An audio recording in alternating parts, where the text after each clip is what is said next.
క్రేనియోఫేషియల్ anomalies problems ఎలా వస్తాయంటే, ఇప్పుడు మనం ఒక సూచర్ అంటే ప్రాబ్లమ్స్ ఎలా వస్తాయి? సూచర్స్ తొందరగా మూసుకుపోవటం వల్ల వస్తాయి. సో, ఒక సైడ్ తొందరగా మూసుకుపోయిందంటే, సపోజ్ ఒక సూచర్ మూసుకుపోయిందంటే, మిగతా సూచర్స్ గ్రో అవుతది. ఆ సూచర్స్ గ్రో అయ్యే దగ్గర ఫ్లాట్ ఉంటది.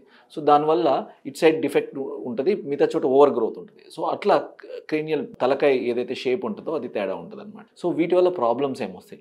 1 ఆర్ 2 సూచర్స్ గనక ఒకేసారి యునైట్ అయిపోవటం వల్ల ఫస్ట్ ఒకవేళ చూడడానికి షేప్ పరంగా కూడా తేడా వస్తుంది. ఇంకొకటి బ్రెయిన్ గ్రోత్. బ్రెయిన్ గ్రోత్ ఏదైతే ఉంటదో అది జనరల్‌గా 1-2 ఇయర్స్ అప్పుడు మాక్సిమం గ్రోత్ ఉంటది. సో, 2 ఇయర్స్ తర్వాత బ్రెయిన్ గ్రోత్ పెద్దగా ఉండదనమాట.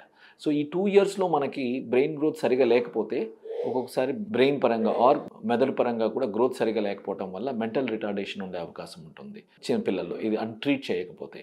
అలాగే కొంతమంది స్క్విన్స్ రావచ్చు, మెల్లకన్ను రావచ్చు. ఆర్ ఇది ఒక సిండ్రోమిక్ ఇది కూడా ఉండొచ్చు. సిండ్రోమిక్ అంటే క్రూజన్ సిండ్రోమ్, ఎపర్ట్ సిండ్రోమ్ అని వేరే అదర్ ప్రాబ్లమ్స్‌తో కలిపి కూడా క్రేనియోసినోస్టోసిస్ ఉండొచ్చనమాట. సో, ఇట్లా మల్టిపుల్ ప్రాబ్లమ్స్‌తో కలిసి ఉండొచ్చు.